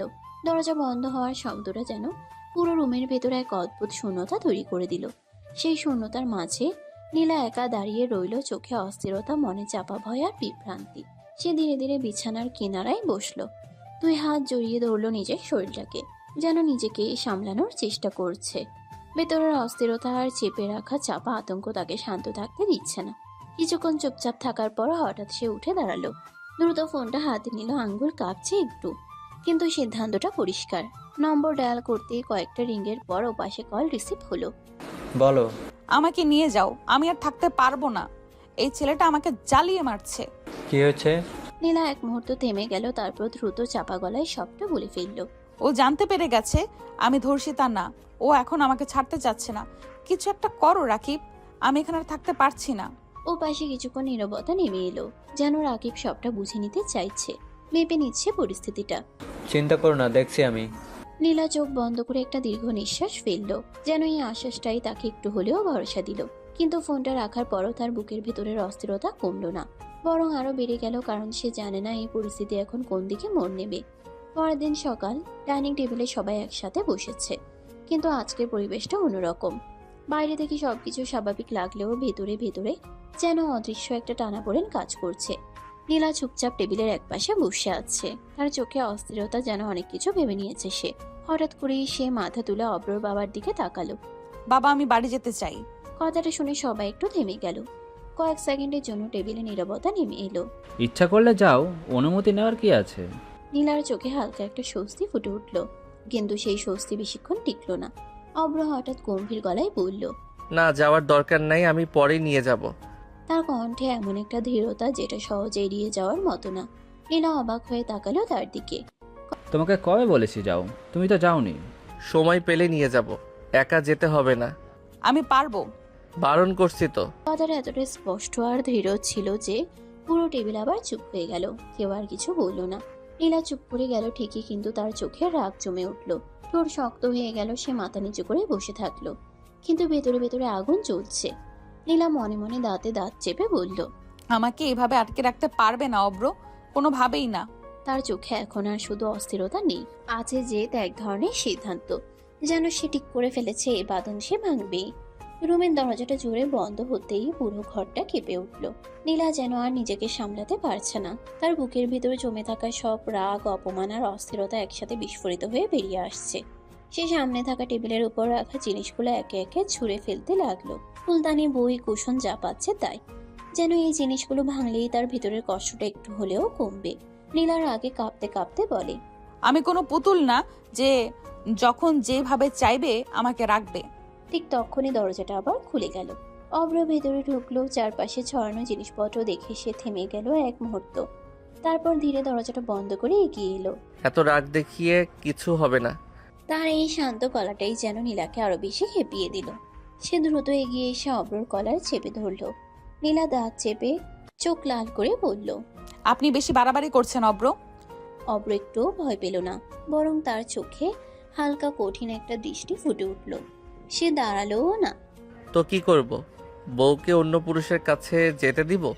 কথাটা যেন আগুনে ঘি ঢালার মতো কাজ করলো। নীলা আরো শক্ত করে তার কলার চেপে ধরলো। আমি ভালোবাসি তাকে। মুহূর্তটা থেমে গেল, বাতাস ভারী হয়ে উঠল। দুজনের দৃষ্টি একে অপরের উপর স্থির। অব্রর চোয়াল শক্ত হয়ে গেল। তার চোখের ভিতর হঠাৎ করে অন্যরকম কিছু ফুটে উঠল।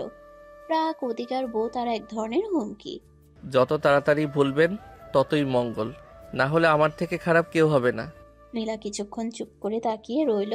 তার হাত ধীরে ধীরে ঢিলে হয়ে এলো, কিন্তু চোখে সে আগুন নিভল না। গভীর রাত, চারপাশ নিস্তব্ধ, সবাই ঘুমিয়ে পড়েছে, শুধু নীলার চোখে ঘুম নেই। তার বুকের ভেতরটা কেমন যেন অস্থির হয়ে আছে, যেন আজ একটা বড় সিদ্ধান্ত নিয়ে ফেলেছে সে। ধীরে ধীরে উঠে ব্যালকনিতে গেল নীলা। ঠান্ডা বাতাস তার মুখে লাগছে, কিন্তু ভিতরের আগুনটা কিছুতেই কমছে না। সে কাপা হাতে ফোনটা বের করলো। অনেকক্ষণ তাকিয়ে থেকে হেসমেশ নম্বরটা ডায়াল করলো। কয়েকটা রিং, তারপর ওপাশ থেকে কল রিসিভ হলো। রাকিব ঘুম জড়ানো গলায় বলল, হ্যালো। নীলার গলা কেঁপে উঠল, কিন্তু সে নিজেকে সামলে নিল। নীলা দ্রুত অস্থির কণ্ঠে বলল, আমি আজ পালিয়ে আসবো তোমার কাছে। ও পাশে হঠাৎ নীরবতা, যেন রাকিব বুঝে উঠতে পারছে না। রাকিব অবাক হয়ে বলল, মানে? আমি ভালোবাসি তোমাকে, তোমাকে ছাড়া থাকতে পারবো না, প্লিজ আমাকে নিয়ে যাও। তার কণ্ঠে অসহায়তা, ভরসা আর একটা শেষ আশ্রয়ের আকুতি। কিন্তু ও পাশের কণ্ঠটা হঠাৎ বদলে গেল, ঠান্ডা দূরত্বে ভরা। রাকিব ধীরে কঠিন গলায় বলল, আমি তোমাকে ফিরিয়ে নিতে পারবো না। মানে? কি মনে করেছো একজনের সাথে 2 মাস সংসার করে তারপর আমার কাছে আসবে আর আমি মেনে নেব? কখনো না। প্রতিটা শব্দ যেন ছুরি হয়ে বিচ্ছে নীলার মনে। তার হাত কাঁপতে শুরু করলো। এতদিনে তো তোমাদের মাঝে সব কিছু হয়ে গেছে, তুমি ভাবলে কিভাবে কারো স্পর্শ করা জিনিস আমি গ্রহণ করব? কথাটা শেষ হতেই যেন সময় থেমে গেল। চারপাশ নিস্তব্ধ, শুধু নীলার বুকের ভিতরটা ভেঙে চুরমার হয়ে যাচ্ছে। তার চোখ বড় হয়ে গেছে, ঠোঁট কাঁপছে, কিন্তু শব্দ বের হচ্ছে না। সে বিশ্বাসই করতে পারছে না যে মানুষটার জন্য এত কিছু, এত লড়াই, সে আজ এমন কথা বলছে। ধীরে ধীরে ফোনটা তার হাত থেকে নিচে নেমে এলো। চোখ দিয়ে নিঃশব্দে পানি গড়িয়ে পড়তে লাগলো। এই ছিল তোমার ভালোবাসা? রাত যেন থামতেই চাইছে না। চারপাশে নীরবতা, শুধু দূরের হাওয়ার শব্দ। আর সেই নীরবতার মাঝে ব্যালকনির এক কোণে বসে আছে নীলা। 2 হাত দিয়ে নিজের হাঁটু জড়িয়ে ধরে রেখেছে, মাথাটা নিচু, আর চোখ থেকে একের পর এক জল গড়িয়ে পড়ছে। তার বুকটা ভেঙে যাচ্ছে, মনে হচ্ছে যেন কেউ ভেতর থেকে ছিঁড়ে ফেলছে সবকিছু। আমি ভুল মানুষকে ভালোবেসেছি, ভুল মানুষকে বিশ্বাস করেছি। তার কণ্ঠ কেঁপে উঠল, চোখের পানি আরো বেড়ে গেল। নীলা কাঁপতে কাঁপতে বলল, নিজের প্রতি ঘৃণা হচ্ছে, এতটা বোকা আমি কিভাবে হলাম? সে মাথাটা রেলিংয়ে ঠেকিয়ে দিল, যেন এই কষ্টটা একটু কমবে। কিন্তু কষ্ট কি আর এভাবে কমে? এদিকে রুমের ভেতর অব্রর হঠাৎ ঘুম ভেঙে গেল। সে হাত বাড়িয়ে পাশটা খুঁজতেই বুঝলো নীলা পাশে নেই। রুকুচকে উঠে বসলো সে। চারপাশে তাকালো, তারপর ধীরে ধীরে উঠে দাঁড়িয়ে ব্যালকনির দিকে এগিয়ে গেল। দরজার পাশে দাঁড়াতেই তার চোখে পড়ল নীলা এক কোণে বসে কাঁদছে। পুরো শরীরটা কাঁপছে তার। অব্র কিছুক্ষণ চুপ করে তাকিয়ে রইল। তার মুখের অভিব্যক্তি বদলে গেল। আগের সেই রাগী মানুষটা যেন কোথাও মিলিয়ে গেল এই দৃশ্যটা দেখে।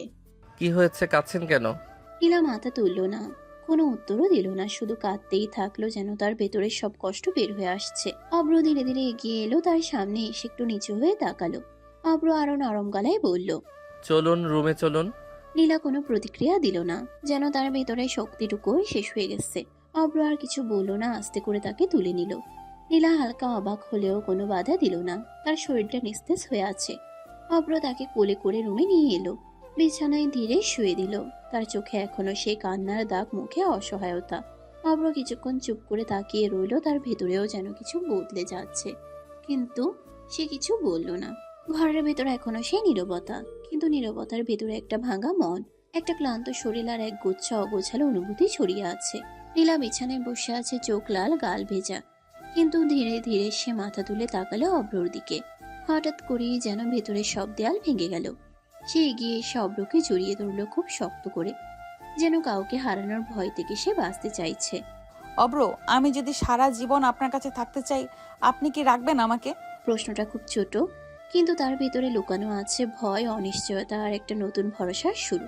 অব্র কিছুক্ষণ চুপ করে থাকলো, তারপর ধীরে তার মাথায় হাত রাখলো। আপনি থাকতে না চাইলেও রাখবো। কথাটা শুনে নীলার বুকটা কেঁপে উঠল। সে চোখ বন্ধ করে আরো কাছে সরে এলো। আমি আপনার সাথে সুন্দর করে সংসার করতে চাই, আপনাকে ভালোবাসতে চাই। তার কণ্ঠে এবার আর আগের জেদ নেই, আছে একদম ভাঙা সত্যিকারের একটা ইচ্ছে, হয়তো নতুন করে শুরু করার। অব্র হালকা হাসলো, তার চোখে কোমল একটা দৃষ্টি ফুটে উঠল। একবার থেকেই দেখুন, এত ভালোবাসবো, পালাতে পারবেন না। নীলা এবার আরো শক্ত করে জড়িয়ে ধরলো তাকে, যেন এই মানুষটার মাঝে সে নিজের নতুন আশ্রয় খুঁজে পেয়েছে। তাহলে অনেক ভালোবাসুন আমাকে, যাতে আমার সব কষ্ট দূর হয়ে যায়। অব্র ধীরে তার কপালে ঠোঁট ছুঁয়ে দিল। খুব নরম একটা স্পর্শ, যেন প্রতিশ্রুতি দিচ্ছে এবার আর একা হতে দিবে না। এরপর তারা আর কিছু বলল না, শব্দের দরকারও ছিল না।